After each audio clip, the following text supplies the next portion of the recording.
pick a partner, like for example you two. I want you to write down 3 things teachers can do to improve student achievement. Another way, if you don't like that, say increase student learning. How about that? Either way. 3 things teachers can do. Pick the top things you think, obviously. Okay, how about this group right here? What'd you pick? What? We're going to practice voice today, so speak to the person. Connect with students. There you go. Now, one of the things, for example, we're going to try to do some practical, as we go through this, embed practical suggestions.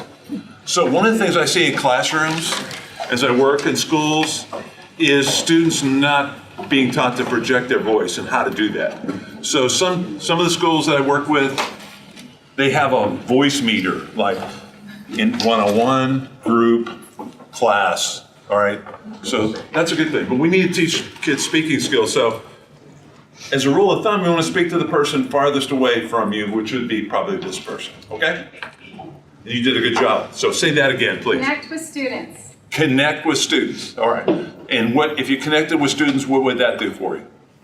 Well, they would feel connected. They would feel part of your class. And if they felt part of it, you know what they're active in. You know what sporting events. You know their hobbies. You know about them. All right. And if you knew about them and they connected with them, what would that do? It would establish a better learning environment for them, and they would Okay. feel part of their. All right. What was the word that comes to mind as she described that? Engagement. Okay, engaging relationship. What's another word that comes to mind? Rapport, trust, okay? All those really important. All those are a part of a relationship. Okay, so if you think about John Hattie's work, how many are familiar with Hattie? Visible learning. Now, the gist of what he said, anybody want to volunteer to be that person to say, what does visible learning mean? If you were recommending the book to someone, what is visible learning? What would that be? Did you raise your hand? Who's familiar with Hattie? Hands up. Right there. What is visible learning? What is it? You can see it going on. You can see it. Okay, there's evidence of it. All right, so it's something you can check on, correct? All right, so it's visible. So where do you think he ranked relationships in terms of his research? So he did meta studies, right? Studies of studies of studies. High, low? Sure, high. Yeah. So you clearly described student-teacher relationships. So those are important, right? Okay, who had something else? How many other people included relationships or something like that as part of it? Okay, a lot of people did. All right. Another thing, something else. You weren't here. Yes, I picked on it. Yes. How about making it meaningful or relevant? Something that. All right, meaning and relevance. Is that important? Okay. Is it higher than relationships or lower in terms of effect on student learning? What do you think? Just guess. Pardon? Probably a little lower, but you want to do that, right? All right. Who had meaning, relevance? You had it. All right. Somebody had something different. Who wants to add something? Come on, add something. I will. Okay? Provide frequent and specific feedback. Oh, feedback. How important is feedback? Way up, middle, low. Way up, way up.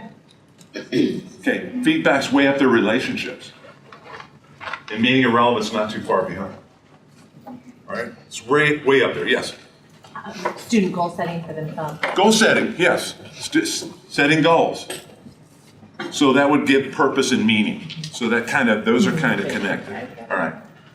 Feedback. Think about video games. Is there a lot of feedback in video games? It's all the time, isn't it? Constant feedback. And they're addictive because the people get so much feedback. And does that increase persistence? You get a lot of feedback. Yes. So there's an expectation at the video game that it can be won, correct? So the expectation coming in is that everybody can beat it. It can be beaten. All right? There's a hope that it can be beaten. And the person gets feedback and can try over and over again, right? Which creates a pattern of behavior, right? Which we typically don't do in classrooms. right? So if we could do more of that, and we're not gonna be a video game, but if we could do more than that, that could increase it. Anybody have something we didn't talk about yet? Something, nothing. Nobody had anything else? Who had homework? What about practice? Anybody have practice? Anybody read the book, I think it's Anders Ericsson, Peak? Yeah. Peak, P-E-A-K, Peak Performance. You've read it? All right, what was the book about? What did he say? How athletes, well, it was athletes were part of it, but how they get to the peak of their game, the top of how they excel in their area. Okay, so how do you reach expert level? Become an expert in anything, music? All right, how many read Mindset by Carol Dweck? Let me see, nobody's? Mindset? Okay, now I'm at a conference last year and somebody made the comment that Carol Dweck and Mindset is as common as part of the education, language, and discussion as Freud is in psychology. I agree. So let me make a suggestion to you. Read it. It's the first book I have schools read. Mindset. Where is somebody who read it? Let me see. Would you recommend it? Absolutely. All right. On a professional, personal, or both? Both, because like, I know how I've changed with my own kids and things that I say to them, as I also have within my school. It really changes your mindset of Okay, so how you address things. when my daughter had her first child, the first book, first thing I did is I bought her a copy of Mindset. I think that says something. Now, here's the problem. Mindset, she talks about a growth mindset, that what people believe about success, that the brain can grow, that intelligence is malleable. How many, when we went to school, which for some of you is not that long ago, were taught that the brain and intelligence are malleable, that you can grow your intelligence? Or did we think, were we taught intelligence was fixed? We were taught intelligence was a fixed, you had it or you didn't, right? So that's a paradigm, a total paradigm shift for everybody because people can get smarter. Did you know that? You hope. We don't like to think that, right? People can get smarter. All right, with effort, right? So we want to praise effort and not state. So instead of saying you're so smart, we say you worked really hard on that to do that. If you keep working hard like that, you're going to really do well, right? Something to that effect. A growth mindset. One is we believe people can grow and learn. And now there's evidence. We just said it. For years I said, given time, all students can learn. But I didn't have any really, real strong evidence of that. I mean, I anecdotal evidence, but so it's a landmark work, in my opinion, for educators. Here's the problem, though. It got really misinterpreted as, well, anybody can, if you work hard enough, anybody can do something. Well, it's not necessarily true. So just keep working. So what Peak did, P-E-A-K, they said, the research, another altogether different, looking at experts, that if people practice the right way repeatedly, they get a lot better. That's how people become experts. So they did, one of the studies that really impressed me, any musicians in the room? You're a musician. What percent of the people have perfect pitch? Not very many. Would you say, I saw a figure 2 in 100,000? Yeah. Is that some? All right. Now, you hear that? 2 in 100,000. I think that's what he quoted in the book. I'm not sure, but it's rare. Perfect pitch. Briefly, for the non-musicians of us, what does perfect pitch mean? It means that you can hear a note and decide whether it's sharp or flat or the frequency is right where it should be. So you have not only, you had a lot of distinctions about sound that the normal person doesn't have. So they took a group of, I believe it was upper elementary students, and did a series of exercises. 10 minutes, 3 times a week. So we're not talking about an immersion program or anything like that. And I think they carried it on for 6 weeks. I don't remember. You could fact check me in the book. Every one of the students developed perfect pitch. And they've repeated it over and over. In fact, they say Mozart he was a prodigy, correct? Everybody knows it. What he did was, what happened with him is, he sat as an infant, from the time he was a newborn infant, was sitting in the room where his father was giving his older sister music lessons. Constant exposure to correct practice. So, the peak combined with mindset, what it says is, if we can change that paradigm, that 200,000, to where we could do the right practice consistently, and not even that intensely for that long, we could help people develop something that heretofore was thought to be almost impossible. So here's what the message to educators. Kids are really capable of a lot more than we ever thought, but we have to practice the right things with them. Is literacy something important to practice? Is it? I think you're here because you think it is, right? Right. What's more important than being able to read, write, and speak your language? Can you do math without language? There's research to show that. Without the words, the better students are linguistically, the better the predictor of that is that their math achievement will be high. So 3rd grade reading correlates to 8th grade algebra, which correlates to early college entrance. The best predictor is 3rd grade reading. How many knew that? 3rd grade reading predicts math achievement in 8th grade and 9th grade. So we work so hard to get kids to grade level by grade 3, correct? So at our school, and let me tell you a little bit about the schools I'm going to talk about, but the school that I'm primarily going to talk about was called by National Geographic the most diverse high school in America. So we had represented 88 different countries with 66 languages spoken. Right? We had 500 students in language acquisition class. In other words, they weren't just second language learners. They did not speak any English. 500. Think about that for a second. It's mind-blowing.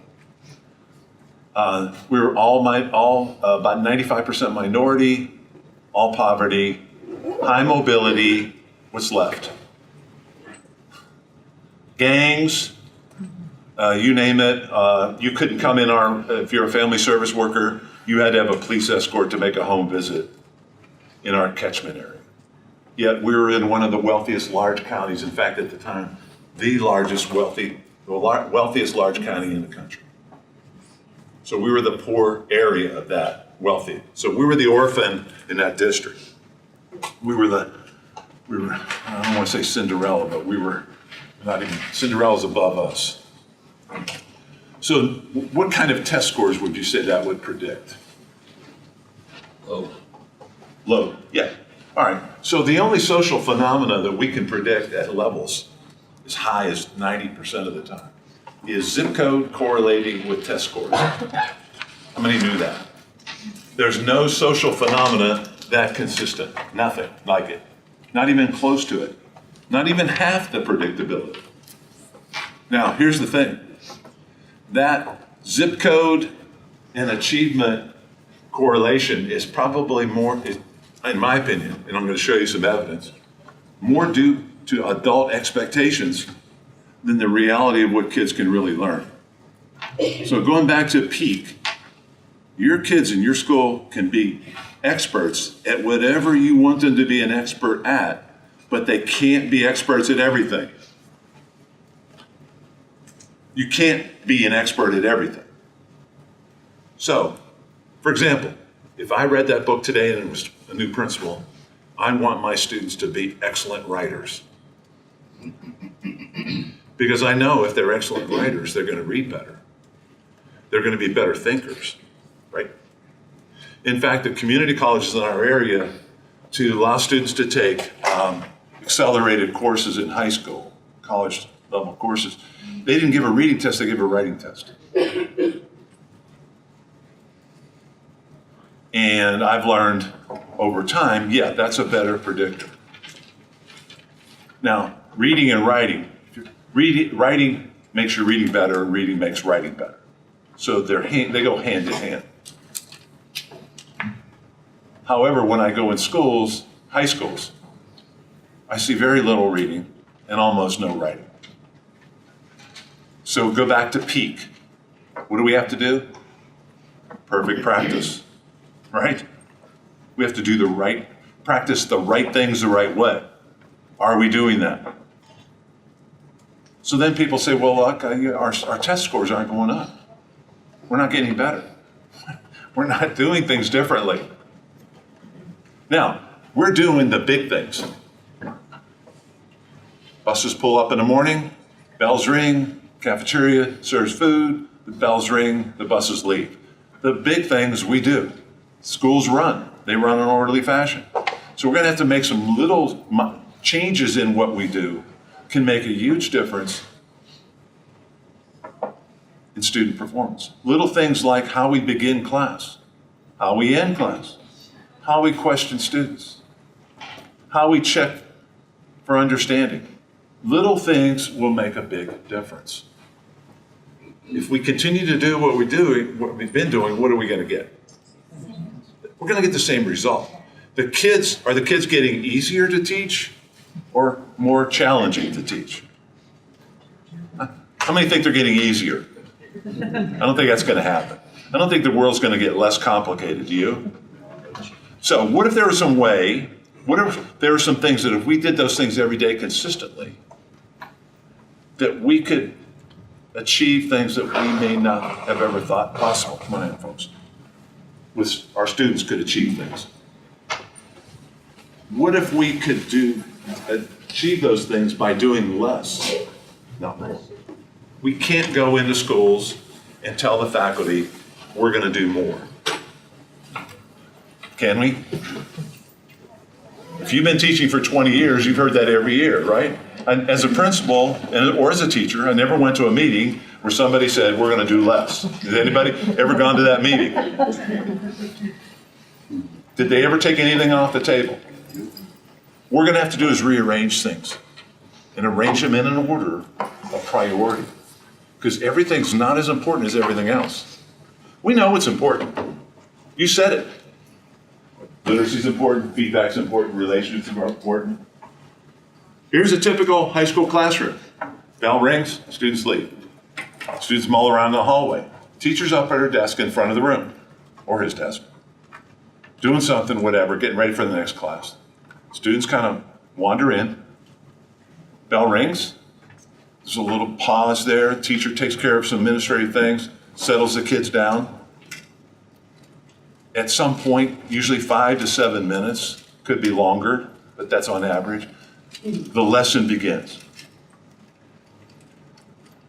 We said relationships are important. How many, during the lesson, 80% of the work and talk is done by who? Teacher. Teacher's really worn out at the end of the day. But the other side, we all know the brain that does the work does the learning. We know that.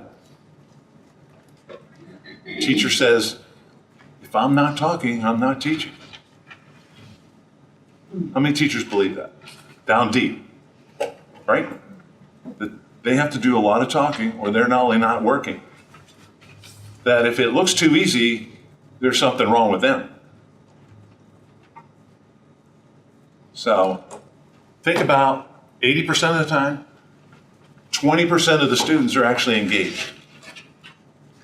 About 80% are not. And I'm being kind on that. If they're doing group work, some type of group or collaboration, come on in, folks. Research says that 80% of that is wasted. How many believe that? Now, we say it's important for students to collaborate, correct? How many agree with that? Would you agree that a lot of that time is wasted? Yeah, okay.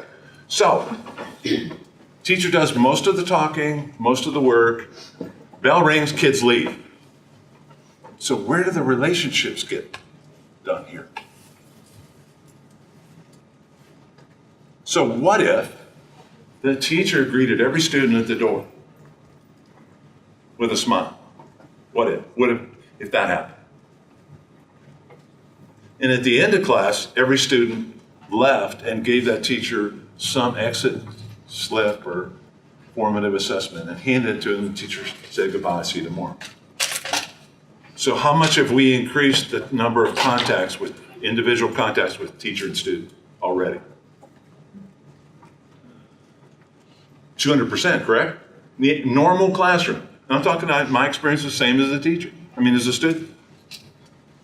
Now, what if the students did probably 50 to 60% with students working while teacher was checking? And the teacher walked around and individually checked throughout the class. Probably made 2 or 3 contacts at least per student, additional contacts per student per day, and gave feedback to the student, like, okay, you're doing that, go on and do that, I'll be right back.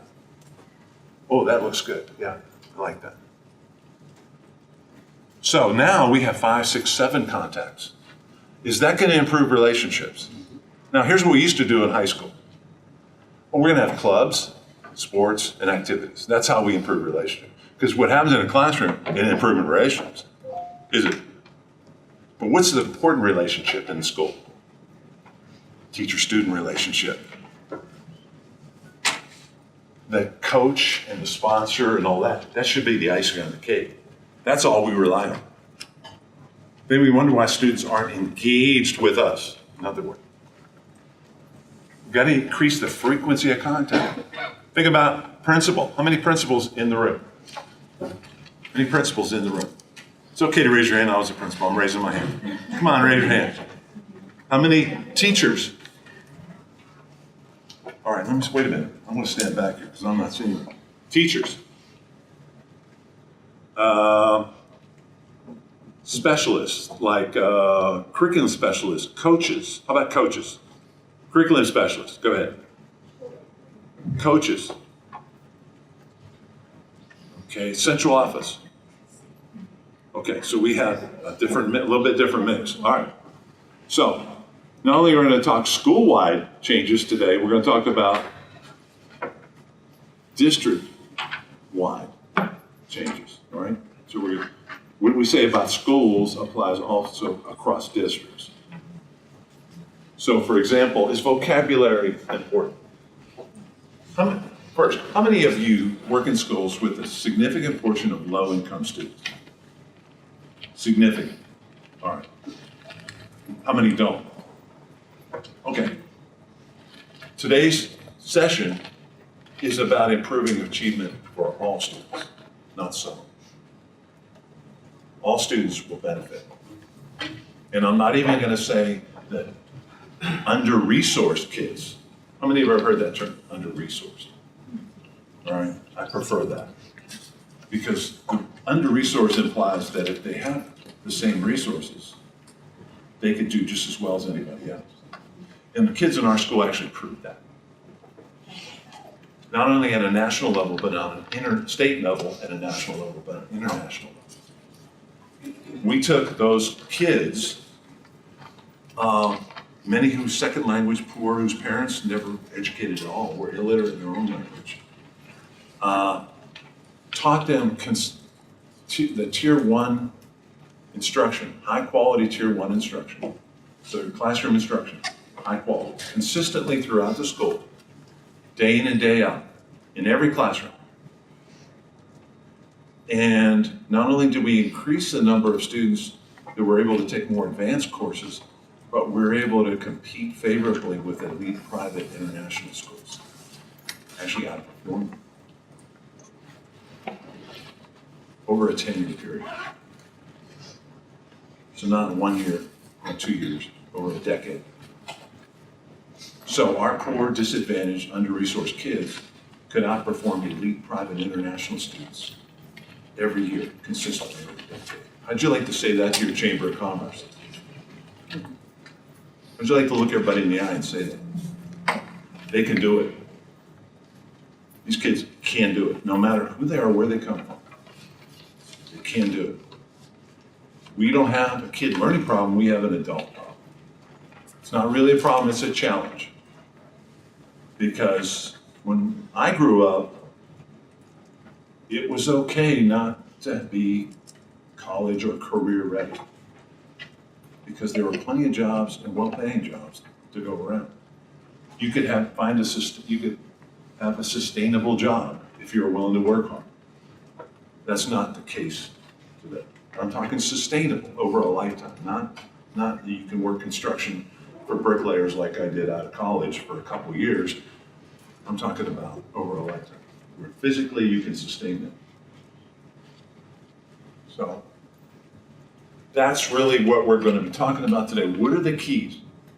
We got to stop doing the things that don't matter and do the things that matter. If you're in a school with under-resourced kids, you don't have a choice. You can't act like you're the school down the road that's in another zip code, a more higher socioeconomic status than yours. Now, let me say this, be careful if you're in one of those schools. How many have ever seen the movie Stand and Deliver? Okay, you saw it. What is it about? What's the movie about? Is that the calculus movie? Yeah. Yeah. So the students were in a very poor, if I remember, it's been a long time. Yeah, sure, that's okay. But in a very poor area, didn't have high expectations. If the teacher told them that they were all going to take the test. Okay, and so pass a it. very poor area, East LA, correct? Yeah, yeah. Students were second language kids, right? Yes. Been a And the while. teacher, Jaime Escalante, was teaching AP calculus to these students in the school. Yeah. And how did they do? How did the students end up doing? They all passed. They all got 3. They all did well, right? And then what happened? It had to be cheating. Poor Pardon? kids can't Yeah, do that yeah. well. They had to be cheating. Poor kids can't do that well. Those kids. They didn't say poor kids, those kids. So my first meeting as principal, I showed a clip from the movie. And not knowing, I said, let's set a goal to be investigated. Let's set a goal that our kids can do so well, we'll be investigated. Guess what? We got to investigate. And when the people came in our own district, it was not people outside our district, because they knew little less about our school. In fact, somebody called me from San Diego and said, one of your people in your district wanted to come out and visit us. And I told him, why don't you just go over to Mel's school? We were just visiting him. And I was only 2 miles from the office. They never could admit that those kids could do as well. Now, when it hit the fan and we had Thomas Jefferson High School for Science and Technology, which is usually in the top 1, 2, or 3 of high schools in any ranking. It's a magnet school in a wealthy area for science and technology. They take them by the mission by test. So it's a high performing student body. So we have that school. Then we have Langley, which is right by the CIA. So higher income than per family income than actually the private schools in that area. So it's a public-private. Then we were third in math. Well, all the other schools went crazy. I had curriculum people come up to me, right to my face and go, you gotta be cheating. This is math now. You gotta be cheating. Your kids can't do that well. You gotta be cheating. So when they came in, we had a party for them. Welcome, come on in. And Jay Matthews was writing for the Washington Post, who discovered Jaime Escalante when he was assigned to LA. He's the one that first wrote about it.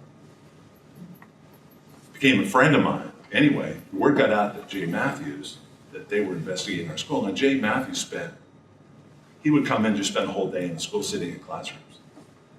And I said to him one time, and this is the best thing I ever said, no matter, forget about National Principal of the Year and all the other awards, breakthrough schools that we won, all those things. I said, I always wondered if a school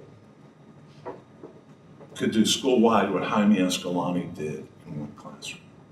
And he said, Mel, there is. It's your school. I've been in it. I discovered Jaime Escalante. You're doing it school-wide, every teacher. It can be done. And it can be done by the same people you have. You don't have to go out and get new teachers. All our teacher leaders were there over 20 years. They were there when we were a failing school. Sure, remember? A failing school. They were there when we were award-winning school. Same people. Now we had normal turnover. We had new teachers come in. We had some people move. We had the normal turnover for our district. We did not have a house cleaning. So and most people around the country can't just let teachers go. There's not anybody out there anyway, right? And it's not fair to them because we ask people to do things we never taught them how to do. And then we get down on them. And then people don't want to go into teaching. Wonder why. So it can be done. Don't put a ceiling on expectations. That's the worst thing we can do. Is put a ceiling on our expectations. We always said we're going to get a little bit better every day. It's like one teacher, I was sitting in the back of the room, I was doing a presentation for a master's level curriculum class. And one of my teachers had been there 19 years, and she's outspoken. And Sharon, about the end, about minute 59 of a 60-minute time, here goes the hand. I said, oh, here it comes. Sharon goes, Dr. Riddle, she said, Mel is never satisfied. He's always trying to get us to do a little bit better. And that's the key. It's not about sudden changes. It's about little improvements every day. Are we getting a little bit better? Did I help one student today? That's all. That was my micro goal. I'm going to make one student smile, one teacher smile, and I'm going to help one student. That's all. So I know I can do that, right? I can succeed at that anytime. So we were called a failing school in the Washington Post. Now that's a pretty big newspaper. I think they just made a movie of it there with Tom Hanks. So you don't want to have your name in that paper and failing beside it, correct? That doesn't help the PTA perception of your school. Years later, we're award-winning school. Now, I didn't say 2 years, did I? 3 years. However, I'm going to show you some schools that I've worked with that have progressed much faster than we did. Here's why. Because I engaged in trial and error learning.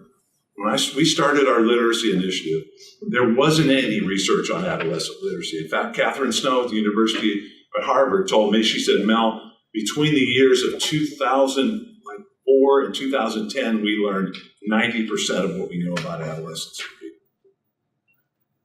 We used to do sticky bears for older kids. It's all, little mundane kind of things and things that apply to adolescents.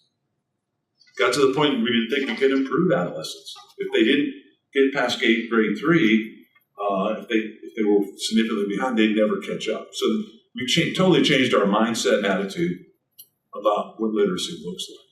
So I'm going to talk about what it looks like and the results of what happens. So University, Dan Duke at the University of Virginia sent me a book that he wrote, and it had a nice, I don't know why he sent it to me. It was an opening and a nice greeting.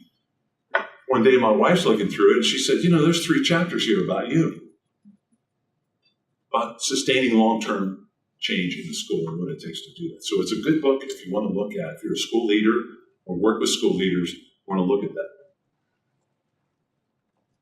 So I did the trial and error learning. We didn't know what reading program. We didn't have reading programs. We had to do beta programs. We didn't have a lot of materials for kids. We didn't know what strategies worked. We didn't have Hattie's research. We didn't have any of that. So you have it all. The problem is now you have too much. You can't sort it out. So what I've spent the last 20 years, 25 maybe years, figuring out what matters the most and put it together in an easy, simple way to implement it. Because when you leave here today, you're going to say, well, that makes common sense. But as Will Rogers says, common sense ain't so common. Because we'd be doing it already. And we're not doing the things that matter the most. We've already talked about that. Intuitively, we know what matters, we just don't know how to do it. And then when we do find out how to do it, we resist it. Why? It's change, but what does change mean to us as adults? What does it mean we're going to have to do? We're going to have to break old habits. Is that easy? No. Yeah, watch TV for a couple hours. See how many commercials are on breaking habits, right? There are a lot. There's a whole lot of money going into helping people break habits. Habits that they want to break. We got people that they might not want to break the habits, right? Because it works for them. Whatever they're doing, it's kept them employed for 20 years. Why should they change? All right. So it's going to be incumbent on us as leaders to give them a lot of compelling reasons, a lot of whys to make a change. We can make their life better. I guarantee your teachers are going to be happier. They're going to have more energy. They're going to get more done. They're going to feel more accomplished. They're going to be proud of their school than ever before. Ever. I guarantee it. I've worked in 23 states with schools, principals. I was in Ohio, I think, in 2006 with the literacy kickoff. So we're back. I guess we still working on literacy, right? And it's like my PTA said, Dr. Riddle, we're winning all these awards. Our students are doing great. You have this literacy program. When's it going to end? And I said, when you complain to me that your students read too much and their comprehension is too high. They said, well, that's never going to happen. I said, you got it. When our kids are regularly winning Pulitzer Prizes for their writing and fiction awards and things, yes, we'll stop. That's never going to happen. We're not going to stop. You ever heard anybody reading and writing too well? I've heard a lot of people say, I ain't not good at math. You heard that? Did you ever hear anybody said, I'm not good at reading? An educator, an adult? You ever heard anybody say that? You heard people say that? Okay, have you ever heard any professionals say that? I heard a principal at work. I was assistant principal. And he said, worst thing, good guy. I'm not a reader. So what's that short for? I'm not a learner. If you're not a learner, you're not a leader. If you're not learning something, you're not leading. So I had to trial and error learning. I had to learn a lot. People said, what mistakes did you make? Every one you can think of. We made it. So you don't have to. There's no excuse for it. When you leave today, you're not going to have any excuses. And then it's a matter of will. When I start working with a principal, we introduce. Now I'm going to violate my principles today because I'm going to do a lot of the talking. But that's what happens when you introduce a new topic. So if I'm working with the faculty, we're going to have this conversation. But then the rest is application. Now we'll revisit topics. So initially, for example, some of the principal illustrated, we have initial orientation meeting like this. Then we start working on a specific, like the beginning of class, how to focus kids at the beginning of class, how to increase the use of instructional time. That's what it's really for. All right? We work on that till we master it. Then we go to the next thing. So we go into school, we do observations, we do rounds, instructional walkthroughs and rounds. Then we have a PD session following those rounds based on what we observe, what the teachers need, not what we want them to do. Does that make sense? So it's the same thing. We do the same thing we're going to ask teachers to do. We want their next lesson to be based on what the lesson students learned in the previous lesson. We're going to talk more about that. So I had to learn from scratch. So you don't have to. So I'm going to make a pledge to you. anything I talk to you today about is going to be a high leverage activity. It's going to get a big payback for whatever effort you put in. You want the most payback return on the investment you make. Now, let me say this. The economics benefit, if you're going to invest in one thing, as a school or a district, invest your time in as a teacher, literacy gets the biggest payback of all those things. And the economists have done studies on this. So the return, even when it's not done as well as we could do it, your return on your investment is higher than anything else we could do. How many believe that down deep? So, I'm going to give you a high leverage thing, things that make a difference. So, our school, I've used it in schools. Our teachers have used it. I've helped other people do it. So, it wasn't just our people that were unique in our district, blah, blah, blah. We go out to Indian reservations in Montana, urban centers, or inner cities, poor, Florida, Alabama, Tennessee, Ohio, Pennsylvania, you name it. We've been in Montana, Idaho, lots of different states in many different circumstances. So it has to work in all those we're not going to talk about. And it has to be research-based. So it's not just somebody thinking up something, it actually is backed by research.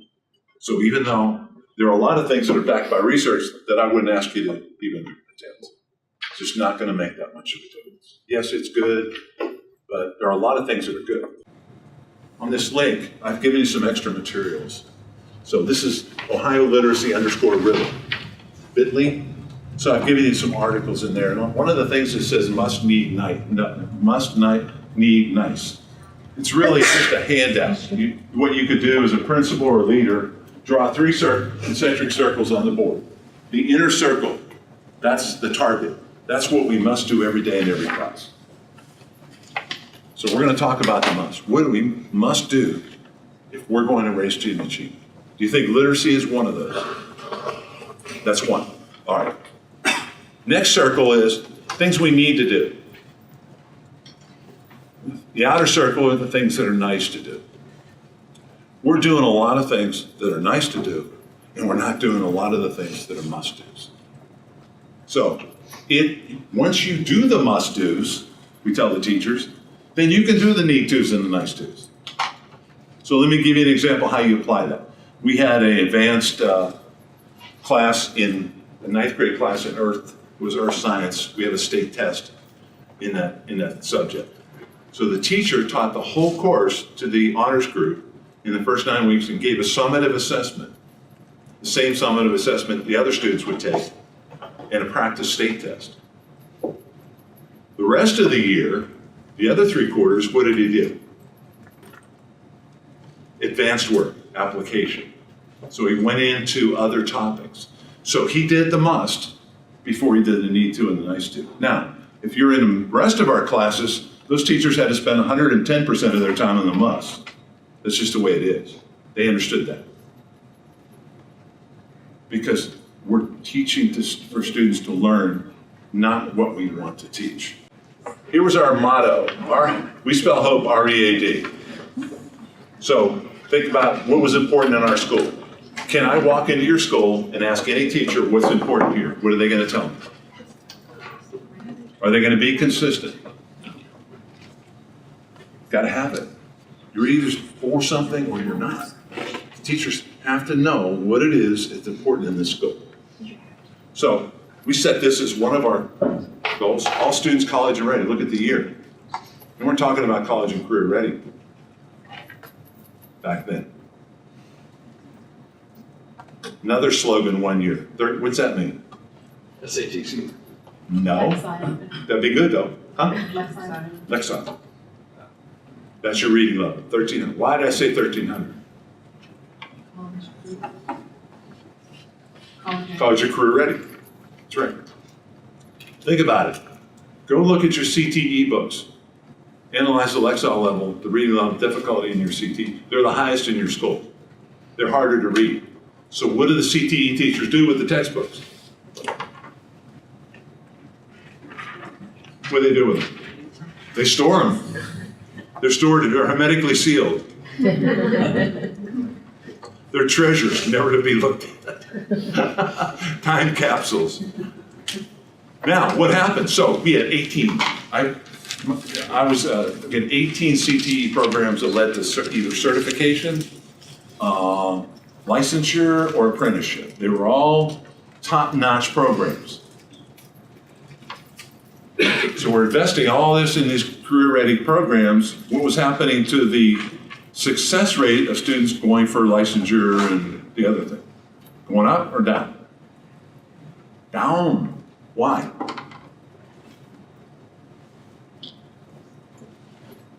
Why was it going down? Okay, so the requirements to get these, were they staying the same, going down, or going up? Going up. So, for example, in licensed practical nursing, you have to have chemistry.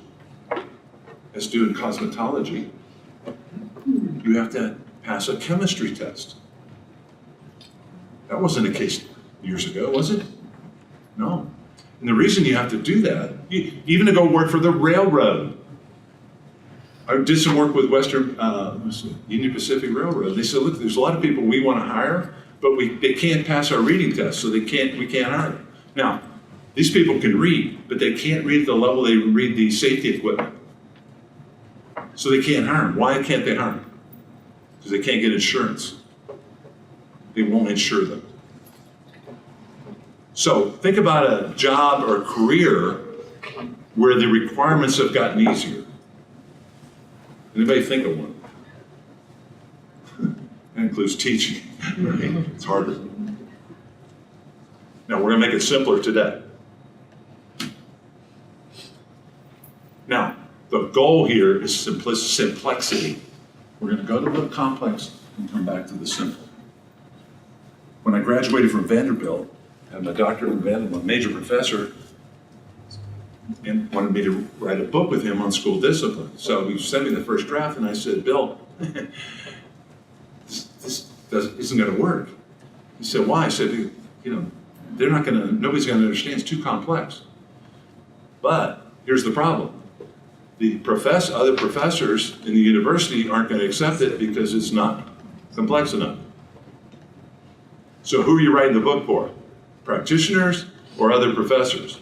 Well, the answer to the question, it's for other professors, not for practitioners. So the world's more complex. Jobs are more complex. I had a friend that was a tool and die maker in Pittsburgh. Growing up as a kid, got an education, skill. Is that a skill job? All right. So got laid off, had to go back to school, get retrained to program the robot that was now the tool and die maker. So none of this, look, so I lived in Pittsburgh, the steel mills closed down. The mines closed down. I went to school at the University of North Carolina, the textile mills.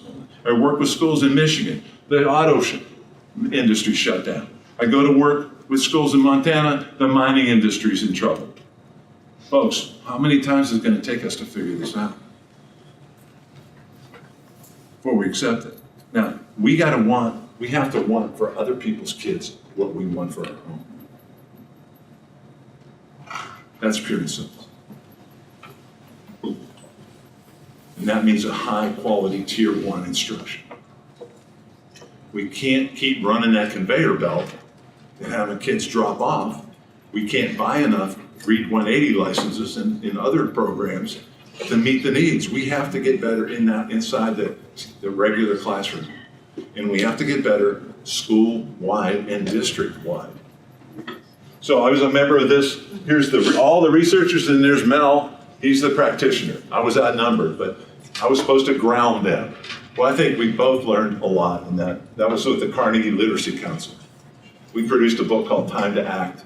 It's still the definitive work on adolescent literacy. Chapter 1 table is in your handouts with that link that I showed you. It compares a school that has it in school-wide literacy with a school that doesn't, a high school. All right. National Geographic wrote an article about us about culture. So it was about the culture. They spent 2 years in our school. So it's a really good article about culture. So let's look at the results. Now, my first year as principal at the school, Virginia decided they're going to go high stakes testing before anybody else does. We're going to have 11 end of course exams at high school there are going to be barriers to graduation. Sound good? They're the most tested state. So if you can do it in the most tested state, you can certainly do it in the other states. So content, I got to teach content, can't be an excuse for not doing literacy, all right? If it wasn't in our school, it's not going to be in any other state. All right, so here's the results in reading. Now you can see year one compared to year what? Yeah, it's not year two. Now, the schools I've been working, I'm going to show you about 5 schools here that did it in 2 and 3 years. Why? We just got better. We didn't do the things that didn't work. We're not going to do that, it doesn't work. This works. That didn't work. Look at your math scores. Same math teachers. We taught the math teachers how to teach the students how to read word problems. Do your assessments have more word problems on them today? Absolutely. If you haven't looked at them, look at them. You can see, not only were our any special educators in here, we had our special education students not only completing algebra and passing the state test, not only completing algebra 2 and passing the state test, but completing geometry, all 3 and passing the state test, at about a 76% rate. Now, we started tutoring in geometry in October for those kids. So, given time, all students can learn. Some students need more time. That's the accommodation we made. And it didn't matter if you had a special needs label. You didn't need to have a special needs label to get help in our school. They got it before they got the label. Our math teachers knew students were falling behind because the way they taught their classes. Here's your science. Now, the way we first started learning about this was our biology teacher taught only ELL kids biology. Now, biology is the hardest literacy, in terms of literacy demands, biology is the hardest course in high school.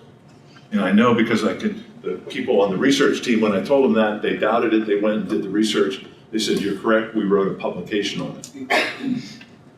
That biology. So, her classes, the results came in, and her classes all had averaged 85% pass rate. The rest of the school, including the department chair who taught AC and IB biology, she had an 80% pass rate. So guess what? How's she doing it? Everybody wanted to know. So we got in front of the staff meeting, congratulated her, awarded her, said, how'd you do it? She said, I just did what you told me. I didn't teach, I taught to mastery. So every lesson built on the previous lesson, not what my syllabus said. In other words, my syllabus was a direction. It wasn't a pacing guide. I taught at the rate the students learn. But I only taught about 2/3 of the standards. But the standards I taught, they learned. And we did better than anybody on the state assessment. Now think about that for a second as a paradigm shift in most schools. If I were to ask you, or you were imagine you going in and asking a teacher at the end of the lesson, what are you going to teach tomorrow? What do you think most teachers would say? What would be their response? They look at their planning book, right? What do you want them to say? Teach what they didn't get. What? I'm going to teach what they didn't get today. So that means you have to know what they didn't get. Yeah. So what do you have to do? You have to assess. You have to do some type of formative assessment. You have to know somehow what they learned. Now, I can tell you, most schools I go into, I have a hard time finding one teacher, who isn't on that conveyor belt of just covering material from one lesson to the next. And the reason is, here's the reason. That's the way they were taught. They don't know any other way, and nobody's given permission to do anything else. So as leaders, as principal, I had to continually tell the teachers, you're not going to cover all the standards. The standards you cover to master. Every lesson, I'm going to come up to you at the end of the class and say, what are you going to teach tomorrow? Based on the formative assessment I did, or the exit slip, or whatever, this is what I'm going to do. Now, over time, the teachers got better. So this next year, she taught 75% of the standards. So she continued to get better and increase. But your achievement's going to go up if you teach the things you teach to mastery. Do you believe that? Because you got to really believe it down deep. It's really hard sell with teachers because they don't know anything else. It's not their fault. They just don't know anything else. They've never seen anybody actually do that. So when I ask the teachers why their history scores are 27%, because I'm a history teacher, what is going on? They go, well, they don't have Thanksgiving in their country. That's why their history scores are low. What were they saying? Their culture's different? I took a lot of British history in college. I didn't need to live in Britain to know British history. So I didn't get it. I didn't get it. So you're studying world history in ancient times. They didn't live in ancient times. So what are you telling me? Well, that was the most difficult. You can see what we did, 96%. Same kids. In fact, we were poorer and a little bit more diverse in year 8 than we were in year 1. Not much, but a little bit. What happened to our attendance? What do you think happens when students start succeeding in your school? They actually want to come to school. Folks, how many would like to improve attendance? Come on. How many don't know your attendance rate, average daily attendance rate? Everybody knows it. Good. There's some principal I go to, they don't know their average daily. I said, what do you mean? You don't know. The early warning indicators, how many know what those are? Early warning indicators of what? Dropout. So what are they? Attendance is one, yeah. So let me give you the hint. ABC plus reading. So what's B? Behavior. Ever been suspended? Ever been suspended? Not how many times, ever. What's C? Course failure. Course failure. Not a lot of course failure, course failure. And in the bottom quartile reading. So if you have a student, any one of those factors, they're less than 15% chance of graduating. Any one of those. So your rising 8th graders for next year, you need to know who has 10% or more absences, any behavior problem, any course failures, and who's in the bottom quartile. So one of the principles I'm going to show you, we identified 66 of those students, rising 8th, 9th graders, and he met with every one of them over the summer. They developed a plan. Guess what happened to his behavior problems? 78% drop in behavior in 1 year. Kids will not attend a school where they can't succeed. They're just not going to show up. It's like getting beat up every day. Emotionally. I think they'd rather get beat up physically than get beat up emotionally every day. Think about something you're not good at and somebody makes you do it. Hit a golf ball, swing a tennis racket, play a musical instrument that you're not good at. It's like torture. Our average 9th grader ending school was read at 4th or 5th grade level. How many have that same thing going on? Now, that's not sustainable. That's got to change. So every year a student is, I didn't say this to the first group, every year a student was in our school, they had to make 2 years of progress in order to get what they needed to go. So we had to make 1 equal 2. I think a lot of you are in the same situation. Not every student. Many of your students have to make 2 years. They can make it. So that means if they come in a 5th grade reader, they leave as 11th or 12th grade reader, right? We did it every year. Every year. In fact, I'm going to show you, we did it in one time, far exceeded that, the last school. So we got better as time went on. 2 years of progress every year. How many know the reading levels of all your students? Well, I didn't say memorize them.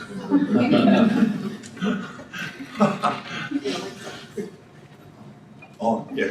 Do the students know how many of your schools where the students know their current Lexile reading level? Everybody should know it. Everybody should know it. How many do annual diagnostic reading tests of all your students? You do. Excellent. Through junior high. It should be done in high school. It should be done in high school. Here's why. Ninth grade is the most critical year. Why is ninth grade the most critical year? Who knows? It's the biggest class. If you go back 50 years, ninth grade has always had more students in ninth grade than any other class. Why? Huh? These are coming out. Why? That's right. You're right. Why? I'm being my grandson. Just keep asking. Drive me crazy. Why? Here's the jump in reading level from 8th grade to 9th grade is higher than any other time in school, even more than 12th grade to college. The textbook manufacturers direct the middle school, junior high textbooks to 7th grade. They try to hit the middle. The high school directed what grade? What do you think? The middle. What's in the middle? What? Yeah, it's going to be, they say we'll go 11, be safe, all right? We don't want to really dumb it down too much, right? So we'll go to 11. So you have a student sitting in an 8th grade class reading a 7th grade level book, correct? In May. In August or September, he's sitting in a 9th grade class reading an 11th grade level book. It's a huge jump in text complexity, huge. So I had one school that had 46% of their students failed health in the 9th grade. Now, let me say this, if students fail courses, how many of you know the number of students who did not earn enough credits in 9th grade last year to be considered a 10th grader? How many of your schools know that? You know that. Do you know how many there were by chance?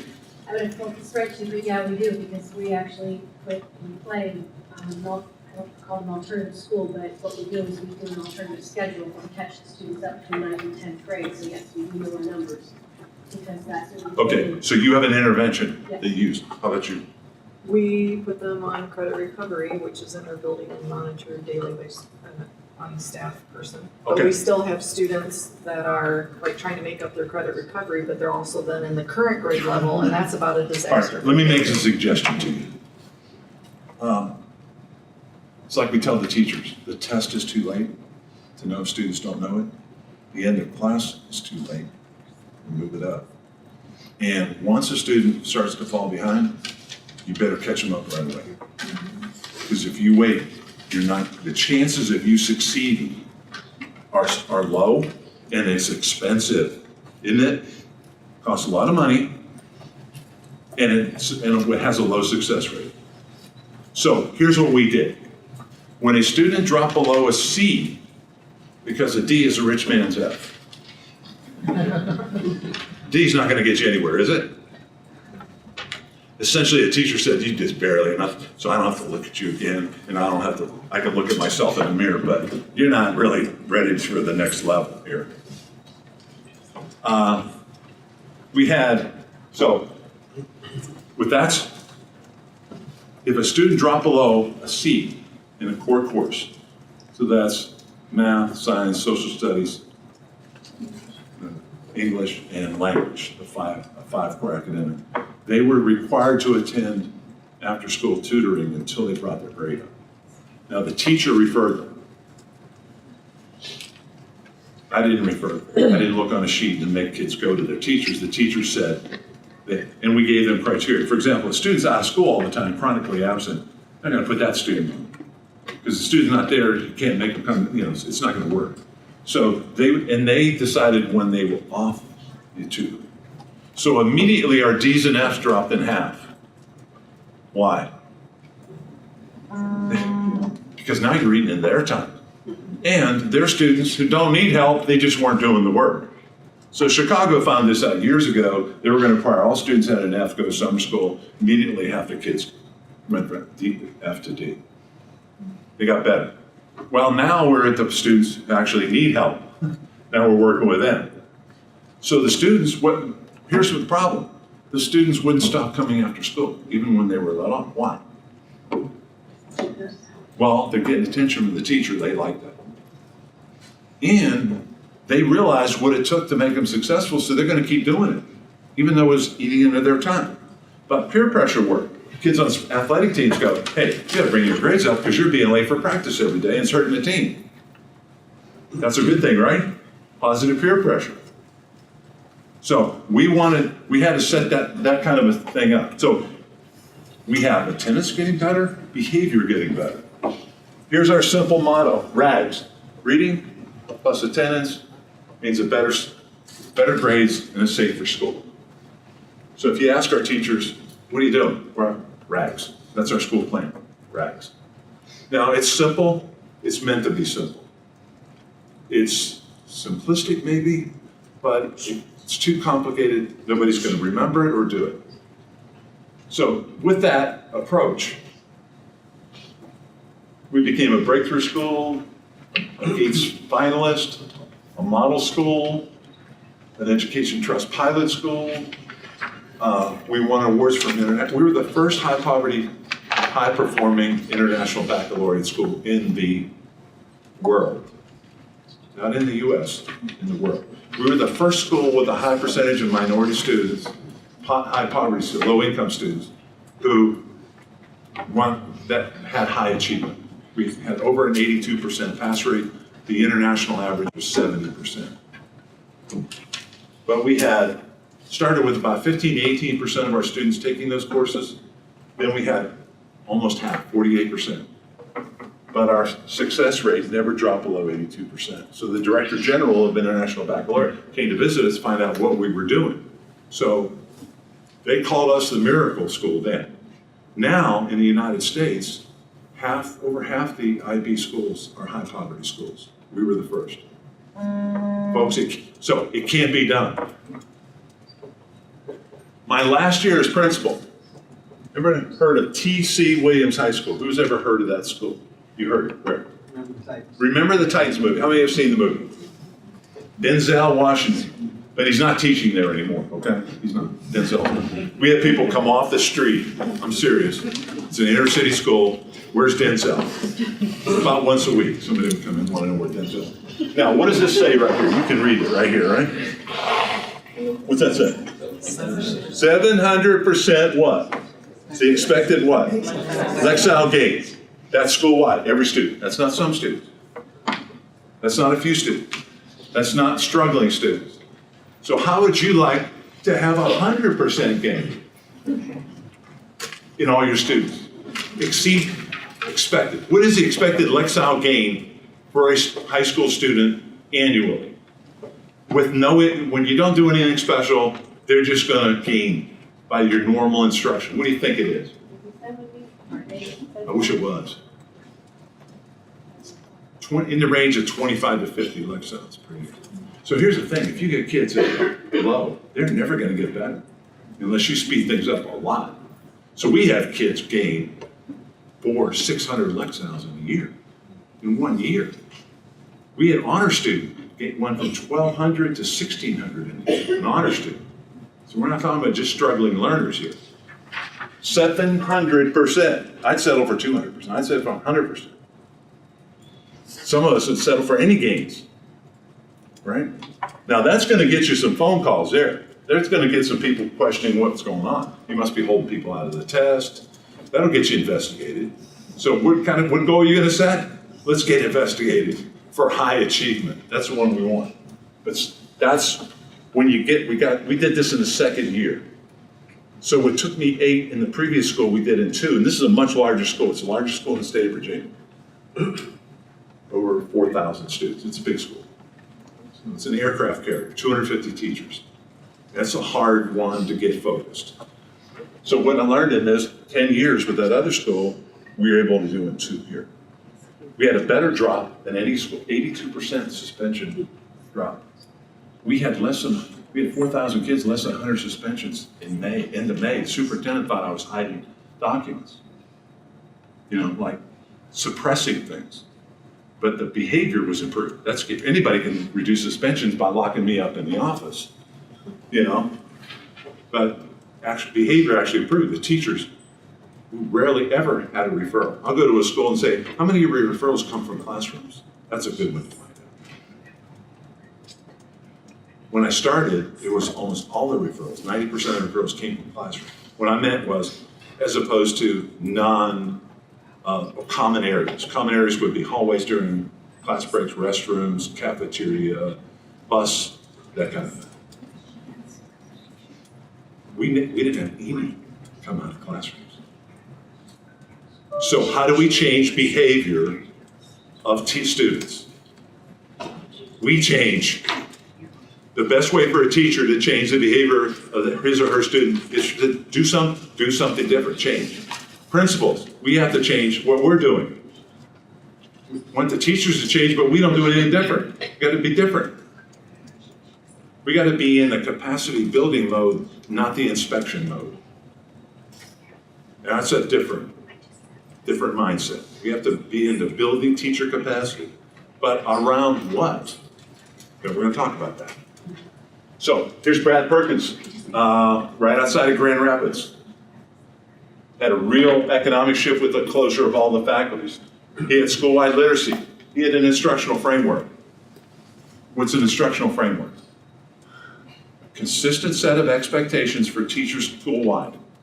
How we're going to begin class, how we're going to end class. So our beginning of class was a do now. The teachers decided what the do now was. We didn't decide. They had a do now.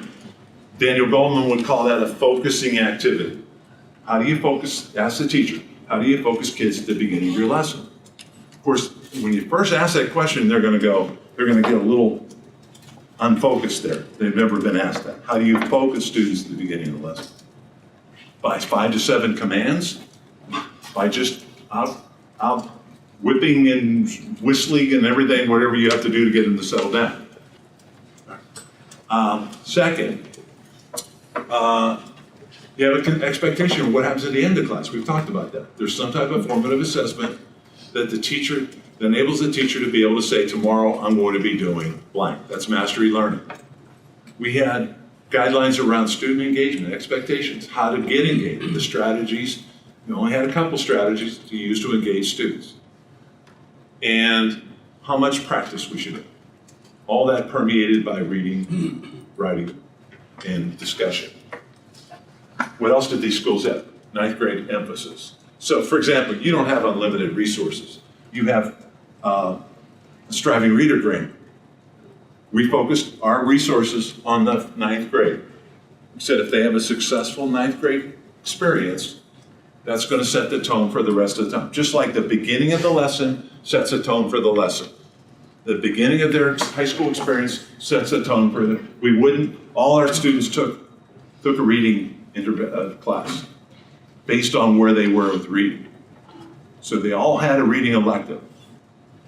The better readers had a different type of experience. So the neediest kids had something like Read 180, something like that, a tier 3 intervention. He had a 75% reduction in discipline incidents, significant rise. This is in 1 year now. This is not the first year, but the second year.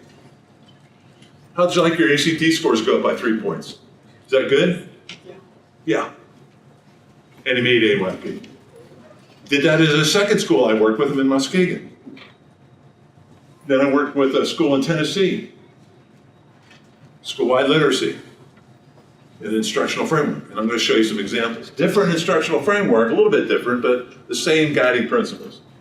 An emphasis on 9th graders. In other words, put your resources in high leverage positions where they're going to matter. He had a 78% reduction in discipline. Now think about that. 3 out of every 4 referrals now don't exist. Now as an assistant principal, all I did was process referrals, right? We want to get out of that business. So if what we're doing is not improving behavior, we've got to change. And the key is it's in the classroom. Better classroom instruction improves behavior. Here's his attendance, big attendance jump. So he went from about 24 days of absence per student to about 8 days of absence per student.